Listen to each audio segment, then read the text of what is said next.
Welcome viewers, this is Windshear. This is going to be a short video about Second Assault, in particular the controversial map Operation Metro, aka Operation Explosive Spam Fest. And this is what you see on this map. I have a simple solution. The solution's already here, guys. DICE just needs to tweak this piece of equipment, the MP-APS. This device is capable of destroying incoming explosives except hand grenades. Explain to me how this device in the support class can destroy a tank shell, a BMP shell, a tow missile, M320s, RPGs, but it can't destroy a hand-thrown grenade? Okay, that needs to be fixed. If this device, the MP-APS, which is completely useless, by the way, in support class, I have never, ever seen anybody use that piece of equipment. And a little tip on it too, though: you can throw it next to your tank, and it kind of gives you a second active protection. That's a little tip on the side there. But anyway, it's basically like active protection. You deploy the thing down; it has a 180-degree span to destroy explosives, and it has a recharge time. So if DICE can tweak this piece of equipment to include hand grenades that are thrown, it will solve this, the raining of grenades down on this map, and it might actually make this map playable. Now, on PC, a lot of servers are stipulating that this is a no explosive server, but then you have to have somebody there actually police that and enforce that, and you know, a lot of people kind of blame the community for resorting to these kind of tactics. I mean, I don't blame the community. That's what people do. They're just playing the game. I blame the developers for not addressing the playability of the map.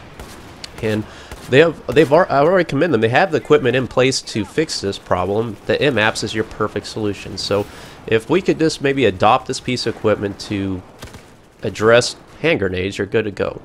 Now, I wanted to include a general review of Second Assault, but I felt like I really wanted to specify this one issue, and just Metro in general. These flanking routes here are new to Second Assault here, and you can surprise the team now with these elevators that can only go up. They won't go down. In other words, the team up here cannot call them down. But this is how Metro plays out, and that was a pretty good flank there at the M60. Now, I'm going to show you the reciprocal side of Operation Metro here. You got one lone guardsman right here. Let's easily take him out, and I feel sorry for that guy on guard duty, but here you come right up behind the team.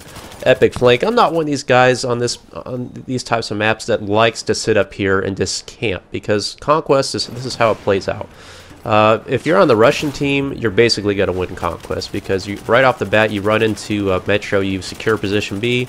Now you're sitting up here watching flanking routes, and you're just basically peeking corners and taking out the team. And it's very one-sided map design. I'm not really a big fan of this map, but I think all in all with Second Assault, the Metro looks great. I mean, the lighting is much better than it was in Battlefield 3. The blue tint's gone.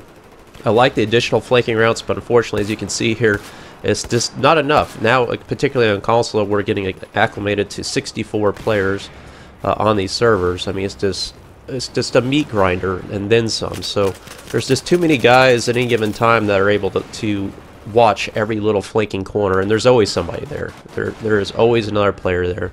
So it's an adjustment for a lot of us guys coming from previous gen console to the current gen. This is how it was on PC though back in Battlefield 3, so it's no big surprise to you guys. You're probably used to this, and you're probably in agreement with me as well that these flanking routes are not. But again, there you can see the constant spamming of grenades that this team is just doing whatever they can to try to get us off the corners. But it doesn't matter, because I can just come around the backside right here and watch the backside where they can't throw grenades and clean them up as they charge up here. And you know, it's tough. This is a tough map, particularly on Conquest. I am liking Second Assault on TDM and Rush, but this is still a difficult map on Rush as well. But all in all, Second Assault, I'm enjoying it, but Metro, I just want to hit the head, just kind of show you the flanking routes here. Please, guys, if you can, you know, like I try to do, I try to run behind the team there and catch them off guard. To me, it's more fun that way. I really don't like gameplay like this where I'm just sitting up here, racking up lots of kills and not dying much. To me, it's not very challenging.